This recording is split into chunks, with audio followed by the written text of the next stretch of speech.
Today we're kicking off something new for Beautiful Chaos. Thanks to you. It's our very first book club. And the book we're starting off with is The Third Gilmore Girl by Kelly Bishop, who many of us know as the unforgettable Emily Gilmore. Yes. And this one is the one that chose this book, and It was an amazing choice because I so enjoyed reading this. I knew you'd like it. Yes, and I really didn't know anything about her as a person, so this was really good. It was an incredible story behind the woman who played her, Kelly Bishop. Right. Yeah. So we learned from ballet dreams in New York to Broadway to Dirty Dancing, of course, to Gilmore Girls. Her life was really a story about tenacity and reinvention. Yeah, I feel like that just is a theme that keeps reoccurring through us. All of our episodes is like tenacity, courage, overcoming things. So today we're talking about what surprised us most and what inspired us and what this book says about chasing your dreams, even when life takes a few unexpected turns. Correct. Because I feel like it always does. Yes. It's a beautiful chaos, this roller coaster ride. The ups, the downs are spinning all around inside. It's a beautiful chaos. Sometimes I love, sometimes I hate. Have to pause, renegotiate, but with gratitude I appreciate this beautiful chaos. Welcome to Beautiful Chaos. I'm Staci Miller. And I'm Tammy Ramsey. And today's episode is our first book club episode. Yay. And today we're going to talk about The Third Gilmore Girl. And this is by Kelly Bishop. Many of you know her from The Gilmore Girls, of course. You may also know her as Marjorie Houseman, the mom on Dirty Dancing. Or you may know her from A Chorus Line. So we're going to talk about a little bit of each of those periods in her life and what we thought of this book in general. I hope you guys read this book along with us. If you did not, I hope after this episode you feel encouraged to want to read this book with us. Yeah, and I've never been one to read autobiographies. I think I read a lot of self-help stuff and romance novels and mysteries, but this was really good. Yeah, I'm a big fan of autobiographies or biographies in general. I just feel like you can learn it's almost its own version of self-help. But for me, instead of I want to know why somebody became the way that they are and how they got there. Because I think, especially when it comes to like Hollywood and actors, we kind of put them on this weird pedestal where we think that, you know, maybe their life was kind of handed to them on a silver platter and everything comes really easy to them. But with this book, I think we definitely learned that was not what happened with her. She did not grow up with a silver spoon in her mouth, and she fought hard for everything that she ever got in her life. So it's really important, I think, way to maybe learn life lessons is by learning somebody else's story. So yeah, and understanding that when you're seeing her in one of these movies and you think, yeah, it was so easy to get there, but you find out the truth, like you said. It's not. And I think everybody in real life, that's the way it is. Kids tend to look at parents as, well, I want everything mom and dad had. And I want it yesterday. Well, no, it took mom and dad like 50 years to get where they're at. So this is kind of a similar idea. But I loved learning all about her because it did show just how she didn't pretend life was perfect. She just accepted it and just was kind of bullheaded, like, well, okay, but I'm just going to keep going. I'm going to do it anyway. And she moved, I can't remember where she was born, but it was like halfway across the country to go to New York. She was born in a really small town in Colorado, and somehow her mom had an interest in ballet and needed to get her out of the house and get her doing something that gave her some sort of purpose. And I think it was like 6 years old she started ballet and really fell in love with ballet, and ballet ended up being kind of her ticket, her way out of her life in Colorado, and also how she kind of started her foundation in New York. So originally she wanted to be a professional ballet dancer. So we learned that early on in the book. And then she didn't get what she wanted in Colorado, right? Right. She wanted to be accepted into a company, and that company didn't accept her. And she could have very well stopped right there. Yeah. She right? could Like that. Yeah. And that's what's so important, I think, about reading books like these is that could have been the day that she said, I guess this isn't for me. I'm going to go be a secretary and I'm going to get married and have kids. Yeah. Well, and think about it, because when she was auditioning for that spot, and her dance teacher was friends with this leader of this ballet. Right. And so she kind of felt like, well, I've kind of got an in. I've kind of got somebody in my corner. And she was very good. She was very good. She felt like she earned it in that way also. But somehow she just didn't get picked. And yeah, you could totally go into the pity me and be like, well, this expert person in this ballet I wanted to be in said, I'm not good enough, so I must not be good enough to continue on with my dream. But instead of giving up, she pivoted. And then she packed her stuff and moved to New York. And it's one of those typical, like, move to New York kind of stories where she had, you know, a nickel and nothing and was, you know, living out of a tuna can kind of thing. And she made her living initially as a background dancer on Broadway. And that was a very common 9-to-5, obviously not 9-to-5, but, you know, everyday kind of job that people could get. It didn't pay well. I think that's the other misconception that we get from people who are actors or work on Broadway is that they must make so much money. And no. That's why a lot of them are waiters and waitresses, because they can make bank on tips and they can have a little flexibility in their schedules. Yeah. So she was just a constant background dancer, and it was making enough to make the bills, and that was it. And then she catches a rumor that there's a bunch of people gathering together to talk about maybe making a show about background dancers. And this was the part of the story that I think like hooked me in, because I've always loved A Chorus Line. I did not know who was ever in A Chorus Line. I've seen the movie and I know the soundtrack, and I've just always been a fan, but I had no idea that what they would do is they would get all these dancers together and just open up a tape recorder and have everyone just sort of start telling their stories of how they grew up, how they were raised, how they got into theater, why they like dance. And in this process, the director actually created A Chorus Line off of her life story. I mean, part of it was based off of her life story. The character in there was based on her life story. And then, so they took real people and created this. Yeah. And she ended up winning a Tony for A Chorus Line. And actually, for those of you that are Gilmore Girls fans, she won a Tony the same night as Ed Harriman also won. Aww. Who played her husband on Gilmore Girls. Aww. Yeah. And so they've had a long history of kind of knowing each other through the Broadway circuit.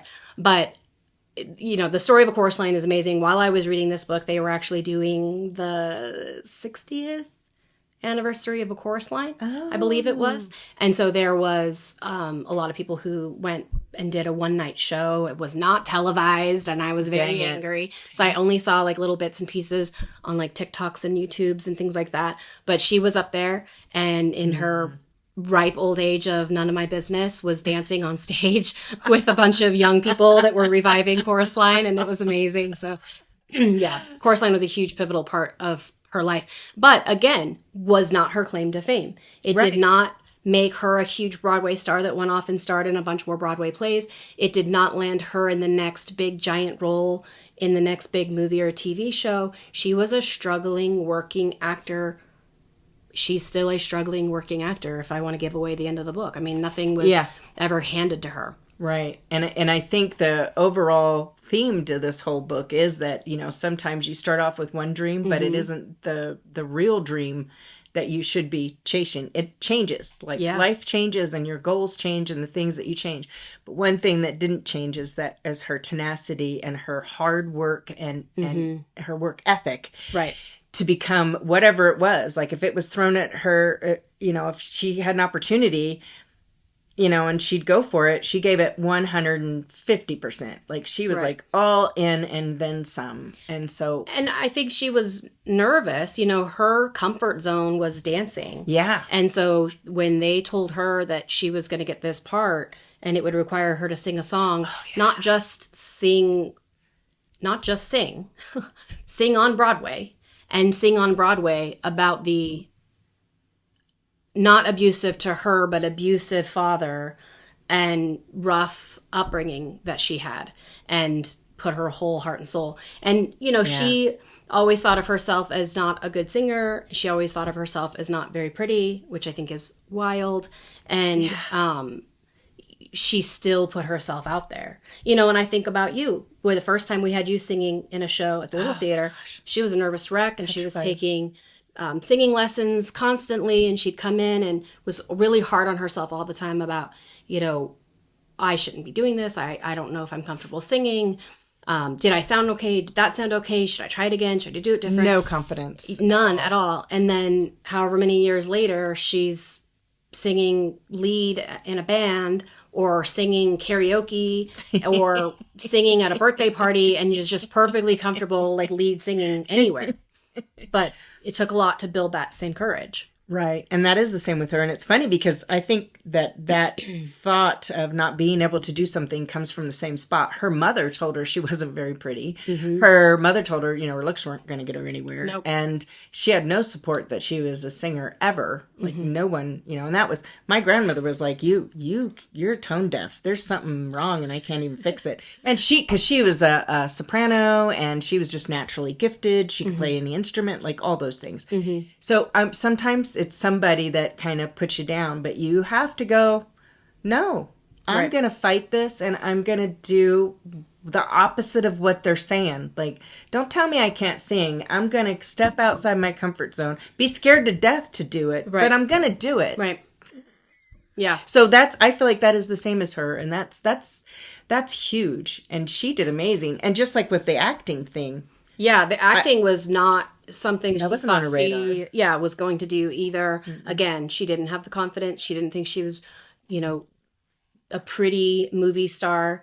And so, a lot of us know her as Marjorie Houseman on Dirty Dancing.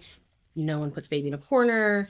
I just want to point out, if those of you who are on YouTube can zoom in on, look at how this gorgeous. Picture right here. Let me get it out of how glare. How did you say that you're not pretty? Think you're pretty?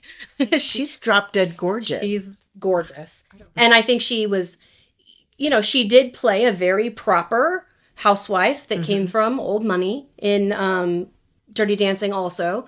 And she ended up playing, Emily Gilmore, coming from old money in Gilmore Girls. She was never that person. She didn't come from old money. She didn't come from new money. She really struggled the whole time. And I think the Gilmore Girls role was probably her most comfortable that she was, where she was able to feel like the house payments were being made and things like that. But at the same time, she's still working today. Yeah. Well into her none of my business age. Well, and she said that was also her kind of keep yourself busy. Like, you just have to keep yourself going. You have to keep yourself, because she'd lost a pet that was really, really dear to her. And she just threw herself back into work. And then she lost her husband to cancer. It was a battle. And she threw herself back into work because that's where she always felt good. Right. And I want to say that when she tried out for Dirty Dancing, when she went to Dirty Dancing, she actually was supposed to be Vivian's mom. That very small role. No. The lady that her husband played cards, and then she ended up sleeping with Patrick Swayze. Yeah. So and then the gal that was gonna play Marjorie ended up, something happened and she backed out. Right. And so she shows up the first day there, and they're like, okay, you need to go over to the set. And she's like, what? We haven't even, I don't have, and then they tell her, yeah, you're going to be this role now, and you have lines and everything. And she's like freaking out because she's like, I need days to prepare myself and all the things. But she did it. She did it, and I Did it mean, it's such a wonderfully. classic movie. If you guys have never seen Dirty Dancing, then you're missing out because it's such a classic movie. And she is just a classy person, and I think that's something that she portrays, and I think that's naturally, she's just naturally has class, even though she wasn't raised in a lot of money and all the things. So and her whole life is, you know, sometimes Plan B ends up being the thing the world remembers you for, because definitely that movie, Dirty Dancing, the Gilmore Girls, was definitely where we all know her from. Yeah. She was in some other movies also, and some sitcoms too. Yeah. And I was like, what? I don't remember her being in there. Right. So she was also really honest about her relationships, and they weren't always healthy. I don't think until her last husband, the husband that you're talking about that passed away from cancer, I don't think she had a healthy relationship. No. She didn't have a healthy relationship with her mother. She didn't have a healthy relationship with her dad. Seemed like that she doesn't touch on it a whole lot, but it seemed like her and her brother got along pretty well and still do. But relationships when it came to men in her life were just not it. You know, they were never on the same page at the same time, it seemed like, until her most recent husband. And so there was a lot of failure in her life when it came to marriages. And again, she'd pivot herself back into her relationship. She had a husband that really abused gambling and would spend her money away.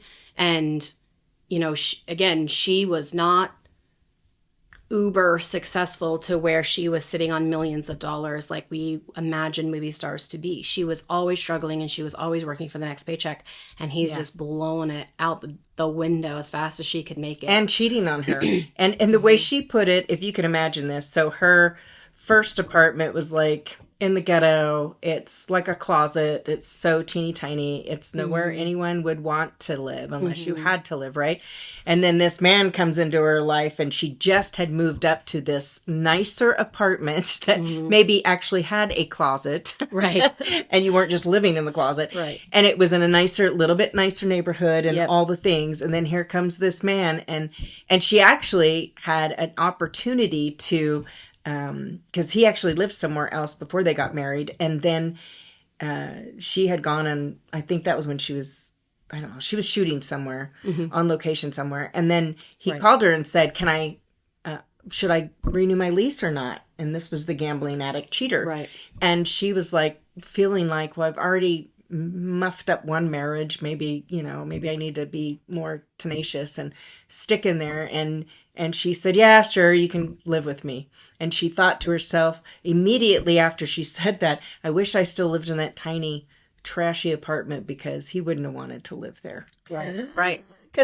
But so, she had to learn that, okay, I did that knowing, oops, shouldn't have done that. And she righted it within just a few months, was when she finally was like, this isn't working and we're done. And she stood up for herself. And yeah, it's hard to make those choices. But she didn't let setbacks define who she was. She didn't let her bad relationships define who she was. Right. She wasn't letting other people pull her down. And she did have, she always like had the fallback, I guess, of dance / Broadway. So there was, a small network of people that she could rely on when her relationships went bad or things got her down and she really needed to like get a job, make some money, get herself back up, get her on her feet again.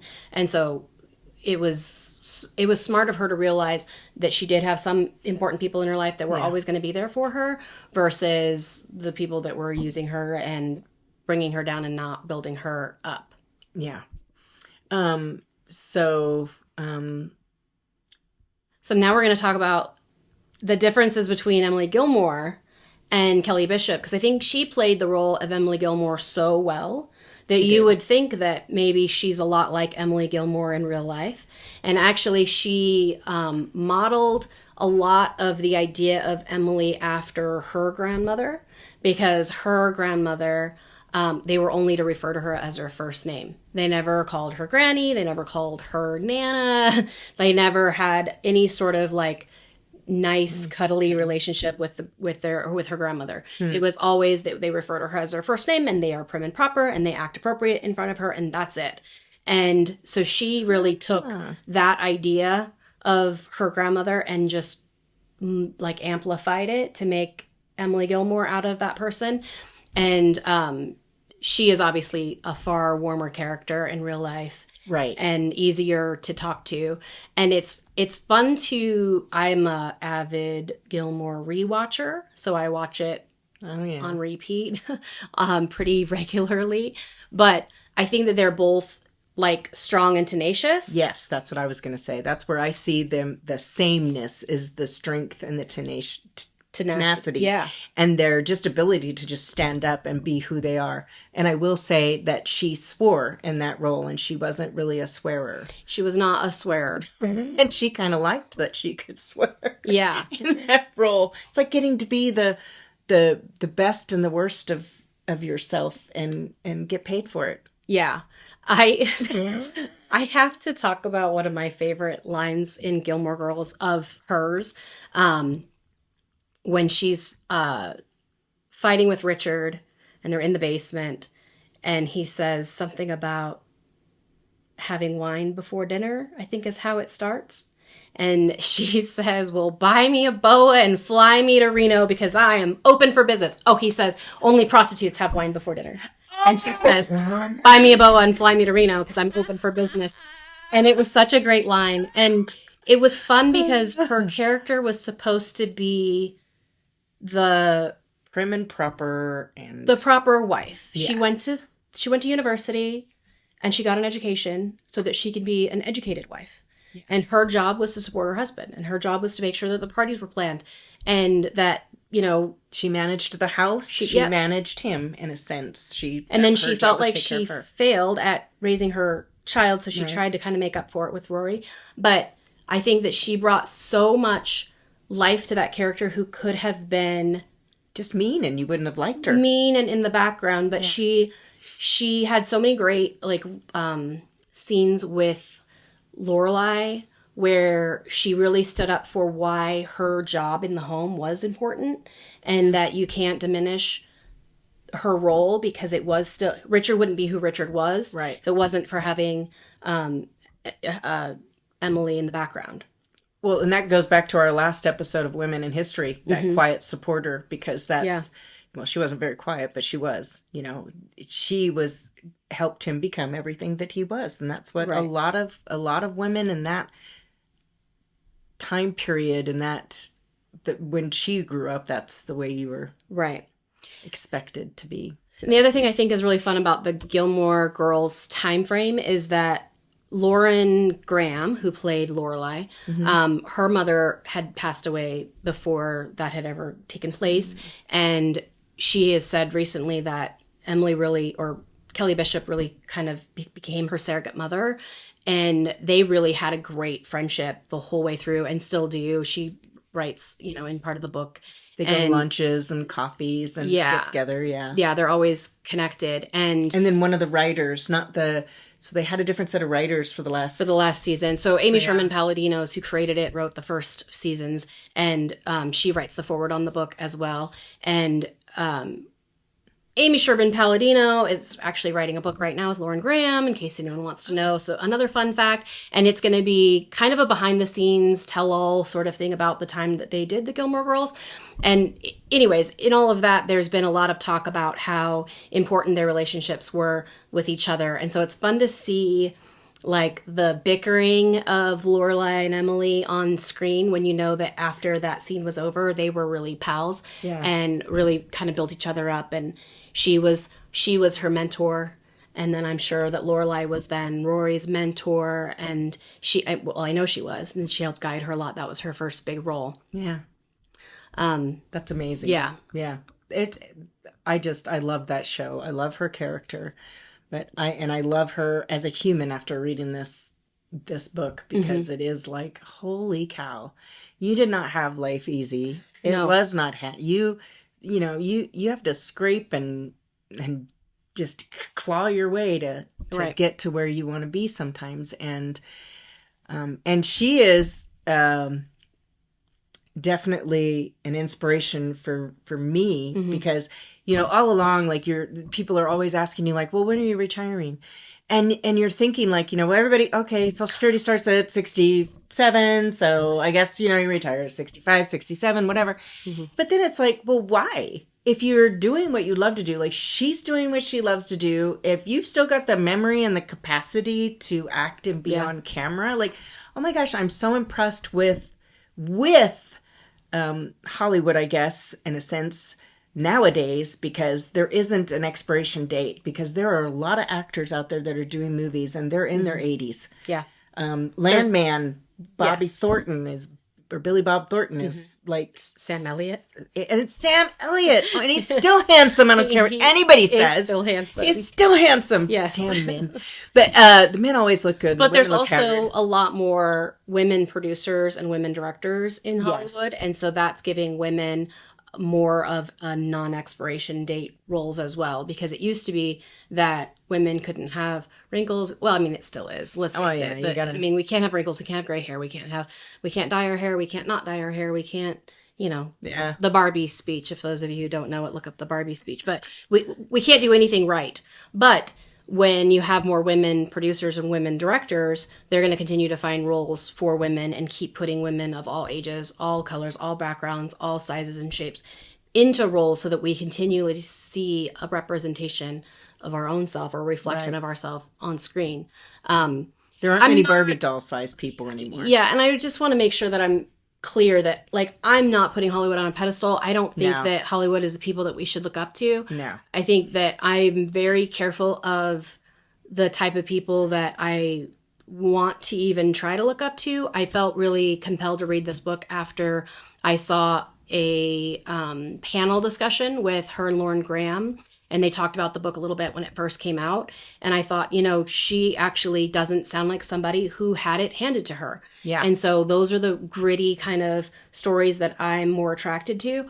I think when there's like nepotism and things like that, I don't really want to hear how you were raised with a silver spoon in your mouth, because that's not realistic. Right. It's not something I can relate to. And I can't understand like how to take that type of story and relate it to my own life unless you kind of actually lived a life. And I feel like Haley Bishop really did live a life. She did. She really did. She lived it hard. Mm-hmm. And she was brutally honest, I think, with herself as well. Right. I mean, and that took a lot of courage. But I was going to say something. So it must be time to close because the brain is shutting down. Brain's shutting down. Yeah, I had a thought, but I didn't want to interrupt you. And now the thought. Sorry, I talked a lot in this episode. I'm just really passionate about this book. I'm really passionate about Gilmore Girls. I think it's a fun outlet. I think in all the times that I've watched it, maybe every storyline isn't great.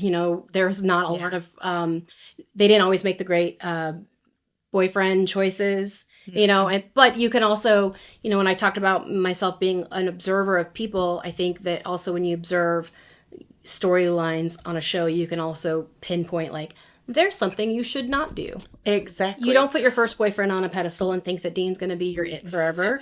And et cetera, et cetera. Even though we all wanted him to be. Right. I was going to say, because this is what I liked about her too, because she's down to earth. Yeah. So she said that she started getting jowls. And so she went in and she's like, what, is there something I can do? And they're like, well, yeah, we could, kind of do. And she's like, well, maybe I'll do that. But she decided she was not going to do anything else. Mm-hmm. She was going to let it lie where it lied because, it's that same thing. Like we were talking about, like if you get rid of these, then you're going to walk around like this and you're not going to have any facial expression left. Mm-hmm. Or, you get it so tight that all you see is these bones and it just doesn't, I don't know, it just doesn't look good. Like as you age, you should just get a little wrinkles and your face should fall a little bit and it's okay. And we need to represent that we should love ourselves at all stages. And I think that she's a good one for that too. That she's a real person. A real person, accepts herself for who she is, and it's a great thing. Yeah. So thank you for turning me on to that book. That and no retiring No. in her future. She's still chugging along and doing the next thing. And I see that in both of our futures of, yeah, we might, I might eventually retire from my 9 to 5 which is also not 9 to 5 in any way, shape, or form.